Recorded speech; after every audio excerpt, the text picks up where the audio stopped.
and welcome again to Tax Chats. I'm Scott Dyring, and it's great to be with you again. I'm joined once again by my friend and colleague and tax museum curator, Jeff Hoops. Hello, Jeff. Hello. Today, we're going to talk to you about what's going on in the international tax world. There are many things going on. And just to give you a little bit of background, I want to start off by talking about something called tax competition. Sounds like a good thing. I like competition. Jeff loves competition, and it could be a good thing, but it depends on your point of view, Jeff. Kind of like when you were trying to make the basketball team and there was too much competition, maybe it wasn't such a good thing. Any competition for a basketball team and I'm out, yes.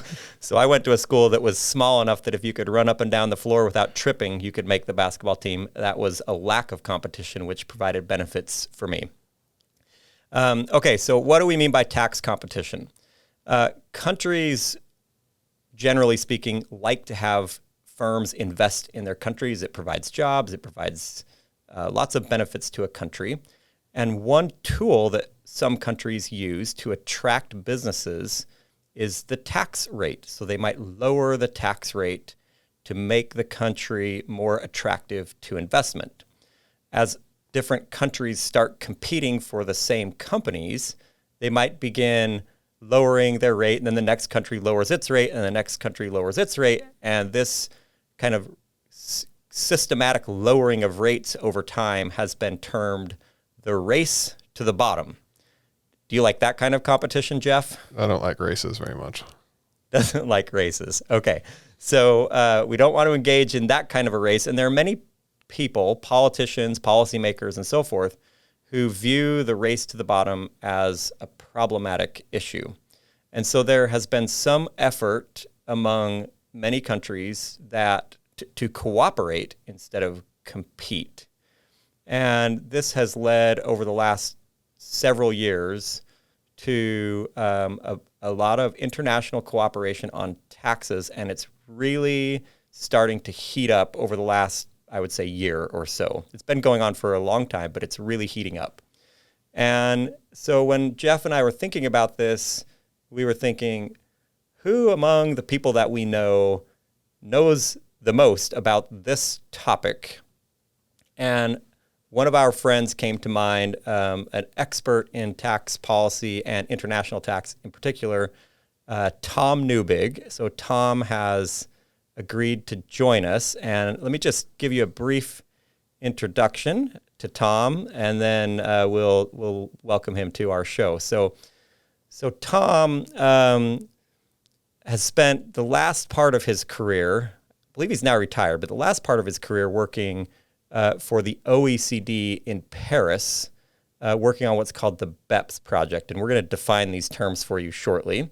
But he has also consulted with the OECD on the new proposals, which are sometimes referred to as Pillar 1 and Pillar 2. Before he worked at the OECD, he was a principal with Ernst & Young working on federal, state, and international tax policy issues. And before that, he was the chief economist and director of the U.S. Treasury's Office of Tax Analysis and worked on the 1986 federal tax reform and its aftermath. That's pretty amazing. That's big, one of the biggest tax reforms, maybe the biggest that ever we have had at least in our times. He's been doing tax policy analysis for the past 41 years. And I believe as a hobby in his retirement, is still following tax policy, but he's leaving the heavy lifting to the next generation. So Tom, welcome to the show. Thanks, Scott and Jeff. It's great to see you or have you with us, and glad to hear that you're still engaged in the tax policy world. So let me just start off by asking you to tell us a little bit about some of these basic things. So many of our listeners have probably heard of the OECD, but they don't really even know exactly what it is. Just tell us a little bit about the OECD, what it is, what they do. Well, the Organization for Economic Cooperation and Development has 37 member countries. Most of them are large, developed countries, and they've been trying to address a number of policy issues, social issues, economic issues for over 50 years. And one of the focuses that they've had in the last 8 years has been on tax policy. And these 37 member countries try to get agreement and move forward together in a cooperative manner. And in 2013, the G20 leaders asked the OECD to take the lead in terms of developing a coordinated action plan to address some of the tax policy challenges the G20 countries were facing coming out of the 2008, 2009 Great Recession. And a lot of the countries were increasing their value-added taxes, and yet they were seeing a number of multinational companies reporting zero or little tax at the same time. And so they asked the OECD to take the lead in terms of looking at the international tax rules to make sure that multinational enterprises are paying their fair share. Who are these 37 countries? Are these like big countries, small countries, just a mix of countries? These are big countries generally, but developed countries. So, the G7, US, Canada, France, Germany, Italy, most of the European countries. There were a few South American countries. And they recognize that the Wall Street Journal is always calling them the rich countries. And as part of the request to look at the international tax rules, the OECD extended the offer to several large developing countries to help with the initial base erosion and profit shifting project. And so the OECD, along with China, India, Brazil, Indonesia, and South Africa, were working together on this 2013 base erosion and profit shifting project. Okay, good. So let's talk a little bit about what exactly we mean by base erosion and profit shifting. Do you want to just tell us, like, what is base erosion? Like, what does that even mean? Well, that means that there are legal ways that multinational corporations can reduce their global tax liability. And two simple examples are you have a subsidiary in a high tax rate country borrowing from another subsidiary in a low tax rate country. And so the subsidiary in the high tax rate country can take interest deductions, and the subsidiary in the low tax rate country receives the interest income at a low rate. And that tax rate arbitrage significantly reduces the multinational corporation's overall global tax liability. And if that's done correctly, it's completely legal. Is that correct? Absolutely, it is. So then the problem, of course, then, since it's legal, it's not that you can send in the tax authority to go enforce. You have to actually change the law. Absolutely. And then the problem is it's you one country alone can't change the law. You need cooperation. Enter the OEC, where the C literally stands for cooperation and development. Another example is large multinational corporation capitalizes a subsidiary in a low rate country and then transfers profitable intangible assets to that low rate subsidiary. And due to problems with what are called transfer pricing rules, significant income can be shifted to low or no tax rate subsidiaries. And so that is a way that these large corporations can significantly reduce or eliminate corporate income tax payments to many countries. Okay, good. So that would be an example of, like, this latter methodology might be something like Google has a valuable intangible asset, which might be something like its search algorithm. Hypothetically, it might sell the copyright to that search algorithm to a subsidiary in a low tax country. That subsidiary then licenses it to other subsidiaries that are in high tax countries, and the high tax countries pay like royalties to the low tax country, which makes all the profits show up in the low tax country. That's what's happening. And again, and so so it's impossible for the United States can't pass a law that says, oh, you can't sell intangible assets. Like you can't just do that because we want them to be able to do that to some extent.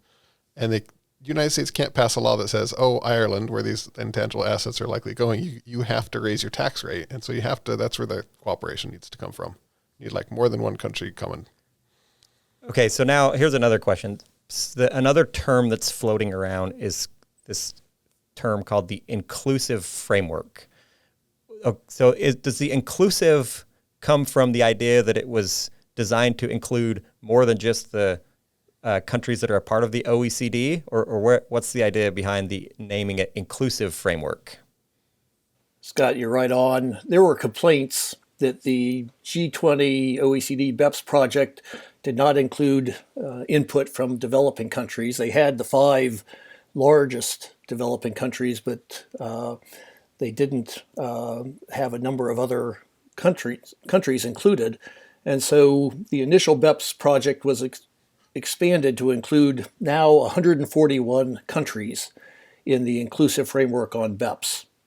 And since 2017, the inclusive framework has been focusing on the issue of the digitalization of the international economy and its impact on taxation, and the belief that the international tax rules have to be changed to reflect the 21st century global digital economy. So is it digitization an issue because if GM is building a car in a factory, it's pretty easy to see, or at least easier to see where the value is added. So it's easier to see where maybe the tax should be applied. But if it's Google, everything's happening somehow magically over the internet, and it's a little bit more challenging to determine where the economic value is added. Is that like the issue with digitization? That's one of the issues. The international tax rules have been written so that countries have the ability to tax subsidiaries that have brick and mortar and people in the country, but they are not designed at the current time to allow countries that are having significant involvement of a multinational corporation with their citizens, but without brick and mortar and people. And so that, digital services is one of those issues. And as a result, after 2017, a number of countries started enacting what are called digital services taxes. They are gross receipts taxes on, the value of digital services that are received by their citizens, and that caused a lot of concern, especially in the United States, that it was going to be impacting a number of our high-tech companies. I mean, it was primarily aimed at United States companies, right? It's not just like it was a tax mostly on U.S. multinationals levied by non-U.S. companies or countries. There are some other non-U.S. companies that provide digital services, but the U.S. fortunately has the lead in terms of our companies taking a major market share of global digital services. And when you say a gross receipts tax, that's basically a tax on revenue as opposed to income. Is that correct? Absolutely. So much broader. If income is 10% or more of revenue, that's viewed as very highly profitable business.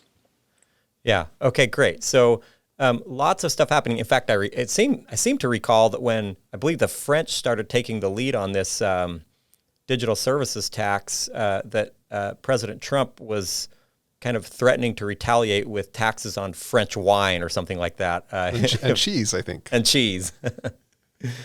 So very controversial tax, but so the OECD in the inclusive framework is trying to, instead of having one country like France impose a digital services tax, they're trying instead to get all these countries to cooperate and change the system so that one country doesn't have to go it alone. So they've created these things which are referred to as Pillar 1 and Pillar 2. you want to give us an overview of the pillars and what they entail? But sorry, before that, I have a question. Are they named Pillar 1 and Pillar 2 because in some other language that sounds better? I just always wondered, like, we don't have pillars. I don't know. I don't know the answer to that, Jeff. That's a great question that I've also thought about. I don't know if you're thinking of the international tax structure and moving historically from the old system to a new system. There are essentially two big pieces that are upholding this new international tax system. And sometimes they call a third pillar, which was making improvement in terms of the dispute resolution. But Pillar 1 and Pillar 2 are the main focus. Pillar 1 gives countries the right to tax income from transactions where a multinational corporation doesn't have any people or capital in the country. Before, countries could only tax an M&E if it had a permanent establishment or physical presence in the country. And so we know with digital services and some other types of services, M&Es can have significant income from sales into a country without any physical presence. And as Scott noted, the enactment of a number of these digital services taxes in about a dozen countries was beginning to result in threatening trade and tariff actions. And that threat and a desire to update the international tax rules to the 21st century resulted in this new inclusive framework agreement. Pillar 1 provides countries with more than €1 million of revenue from large, highly profitable M&Es to have 25% of that M&E's extraordinary income from those transactions. This is along the lines of how 50 states in the U.S. tax income of multi-state corporations. And so in this case, companies such as Facebook, Spotify, and Alibaba will now have to pay corporate income tax in more countries where they have significant customer bases. I think the U.S. state analogy is a good analogy. And that actually, it's actually been tricky throughout the history of state taxation, what to do there. It's not as if there's an easy answer, just do what the U.S. states did. It's that also has been hard to figure out exactly how to work that. But it is the same situation. And allocation of income across different countries is very difficult. The current international system relies upon the notion of having permanent establishment in a country and then having these very complex transfer pricing rules that allocate income between the different subsidiaries. And the U.S. states, over the last 80 years, have been using what's called formulary apportionment, but there are an awful lot of issues where there can be tax planning around formulary apportionment. The second pillar is an agreement for countries to impose a minimum tax on M&Es headquartered in their country if they are not paying at least a 15% tax rate in other countries. And this is an example where other countries and the U.S. have had what are called controlled foreign corporation rules that can tax income in tax havens, if they aren't paying tax in the Cayman Islands or Bermuda. But those controlled foreign corporation rules are very difficult to impose, and it's also done unilaterally. And so you're essentially imposing this extra tax on your hometown companies. And so again, as Jeff noted, this global minimum tax is essentially using a coordinated approach to making sure that if M&Es have tax that is or income that is not being subject to any tax or very low tax, that there will at least be some additional tax imposed on those global M&Es. Is this is this a way to compel small tax haven countries to comply with the OECD's plan here? It's certainly a incentive to have them raise their rates up to the 15% tax rate, but it's not required, and they can still have a zero rate if they think that is advantageous. But if they don't have a 15% effective tax rate, then the companies that are doing business in that country will be paying a top-up tax up to the 15% rate to other countries. And does the home country get to keep that top-up amount, or will they somehow redistribute it among other countries? The headquartered country would get to keep that extra tax. And we're talking about $125 billion a year in additional tax as a result of this global minimum tax. Now, when you talked about a 15% minimum, that's 15% of what? Of taxable income? Of what's the tax base that 15% applies to? As with any income tax, you have to have some measure of net income. And in the case of the global minimum tax, they are using, financial statement income that the M&Es are using to report to their shareholders and to their creditors. There are some adjustments to be made, such as net operating loss carry forwards, and also there will be some adjustments for certain timing issues. And so it starts with financial statement income, and then there will be some adjustments. Is that financial statement income calculated under some specific financial accounting standard, or because this applies to countries all over the world, and we don't have one single uniform global financial accounting standard? Is there various accounting standards that are allowed?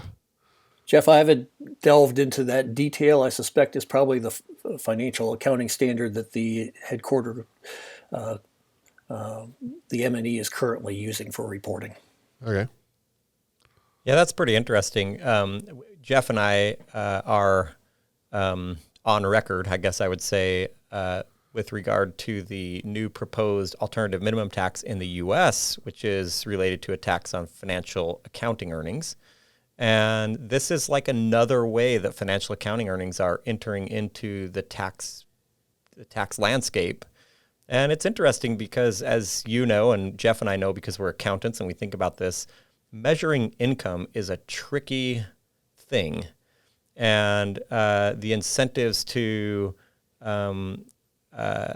report earnings in a certain way are very different from a tax point of view than from a financial accounting point of view. And it will be very fascinating to see how those two interact as these taxes begin to use financial accounting earnings as part of the tax base. Yeah, I mean, I think it is.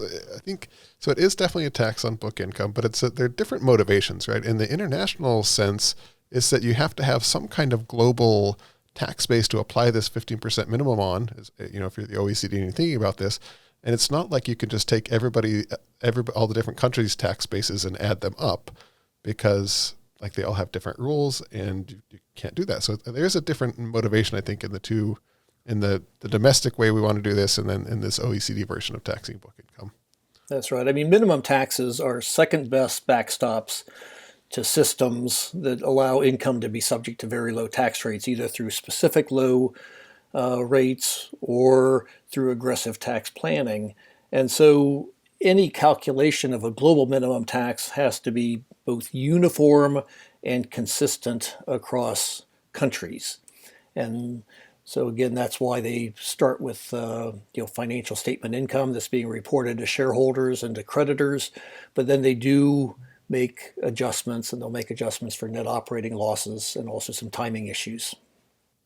So when all the dust settles, of course, it could be very different from what we are currently talking about as negotiations progress.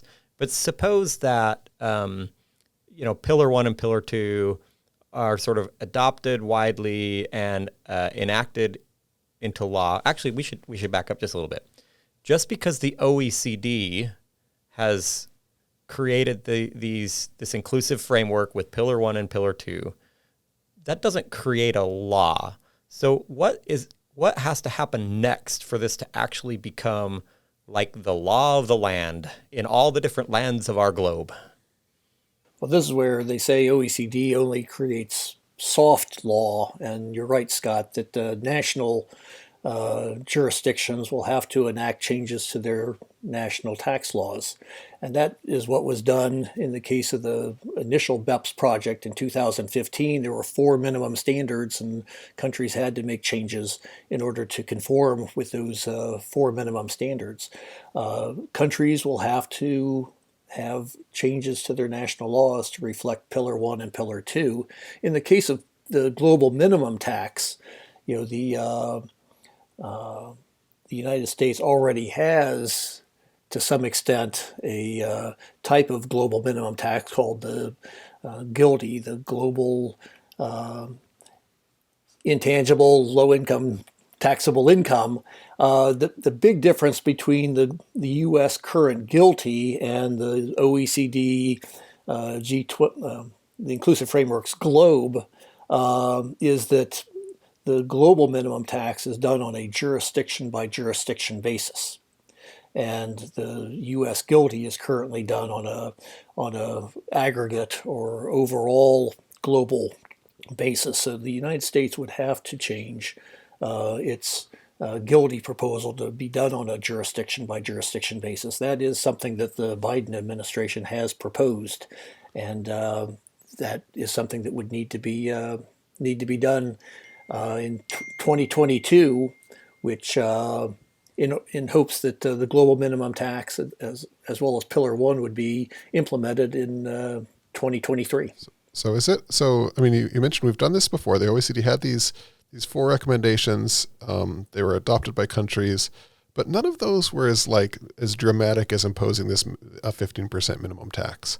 This is a kind of a big deal. Could we imagine a world that the OECD, we send all these different representatives of the OECD, they agree on this thing, create this soft law, and then Congress just doesn't pass it? Absolutely. That could definitely happen. And one of the parts of the global minimum tax is that there are some rules that would take into account the fact that some countries might not be playing ball completely, and there are some backstop rules that allow other countries to impose the top-up tax if the U.S. or some other country does not impose the global minimum tax. So let's say Google doesn't pay 15% across the whole world. The U.S. something happens, so we don't pass this law. So then other countries will just send the bill to Google, and Google will be remitting those taxes to get up to 15% in other countries? There are some potential adjustments to disallowing deductions or imposing source-based taxation rules that would impose the tax on companies that aren't paying a 15% minimum tax. Now, that's very interesting, because I think one of the things that I often think about when I think about these cooperative tax plans is what happens when one country decides it's in their best interest to defect, to not cooperate. And that's at some level what has been driving the race to the bottom. Well, I'm not going to cooperate. I'm going to lower my rate. And then everybody else feels forced to lower their rate. And it sounds like the OECD is thinking through that, at least to the extent possible, to try to create a way to prevent the defector from gaining significant advantage. That's right. And that makes this minimum tax very complex, because you have to anticipate that there isn't going to be 100% implementation of it. And so there are things like the undertax payment rule and also the subject to tax rule that can come in. And so that if you have 90% of the 140 countries implementing the minimum tax, then the other 130 countries can make changes to their rules to try to offset. So we have all these different countries, and let's imagine not all of them adopt, but it really seems to matter which ones don't adopt, right? So do we know, for example, how much for example, if there's some tiny little country that just doesn't have that much economic activity, doesn't headquarter any large multinationals, I don't know that it matters that much if they don't adopt. It seems like it really matters if the US and Germany and UK and Japan don't adopt. Could it go forward without the top couple countries not adopting? Well, that is a question that remains to be answered, I think. But the goal is to, as part of this agreement, that these 137 countries, including the U.S. and Japan and Germany, are all signed on to try to implement this. And if there is some slippage, if you have 80% of the world's economy having these global minimum taxes and these backstop rules, that can compensate and offset the fact that there is some countries not participating or not implementing the legislation. Okay, so I have a slightly different question. I'm more optimistic than Jeff. So let's suppose I think everybody's going to agree and they're all going to sign up, right? And everybody's going to pass laws and it's going to become the law of the land for at least most of the economic world. Let's suppose that happens. How will we determine, say, 5 years from now, if it was successful? I mean, I know the laws will be passed, but when we look at the outcomes, what would we look at and say, oh yeah, this was really a good thing. This really helped the world. How would we determine that? I think there are a number of statistical data sources that will enable analysts, policy analysts, and governments to see if there are increases in the tax payments to individual countries. There is country by country reporting as part of the original BEPS project, where multinational corporations have to report, in the case of U.S. companies, to the IRS the amount of income and also the taxes paid to all the countries that they're operating in. And you can oftentimes see that there are very low effective tax rates being paid in a number of countries. And that should change as a result of a global minimum tax. So one way to look at its success would be to say more countries are receiving more tax from corporations. Would another way be to look at any given corporation and say, hey, look, there are very few companies now that are reporting like very, very low amounts of tax relative to their income? Like, I guess what I'm asking is it a macro?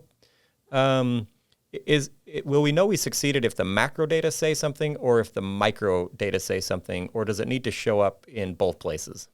I think you'd prefer to have it show up in both places, but again, you would want to be able to look at individual multinational corporations and see if their effective tax rates have changed. There is a push, like in the European Union and in some other countries, to have public, country by country reporting by individual MNEs. The mining industry already does that, and one would then be able to see if there is this increase in effective tax rates in some of the low tax haven countries as a result of the global minimum tax. It's not going to be perfect because, for instance, if you have a global minimum tax where you have carryover of net operating losses, you don't want any income tax to be paid where there is no net income, and that can also offset net operating loss carryforwards can offset where there is a positive net income in a given year, but there were losses in preceding years. So it's not going to be perfect, but I think with the sophistication of the tax accounting professors, you both included, you will be able to tell us in a few years that the global minimum tax was either ineffective or effective to varying degrees. Jeff and I are waiting with bated breath to get our hands on that data 5 years from now. I think it actually will be a lot easier than a lot of other. A lot of laws we pass, are supposed to create a deterrent effect to income shifting, or this is just like a very, very fancy, somewhat complicated way. Not overly complicated, but a little bit complicated way just to raise the statutory tax rate. And you ask, well, did it work? Well, did we raise more taxes? It's not that hard. Yeah, it'll be fun to look. Okay, well, we're quickly running out of time. Jeff, any last questions? I don't think so. Tom, any last word? I really appreciate the opportunity to participate with both of you. Always following your good work, and look forward to seeing the tax accounting profession provide more insights to the individual countries as well as to the OECD. Well, thanks a lot, Tom. It's been great to have you on. It's really been great to associate with you over the years at different conferences and professionally. Just a great person to have as a part of our profession, and we really appreciate you coming today. So this has been another edition of Tax Chats. Thanks for joining us. We'll talk to you next time. Goodbye. Goodbye.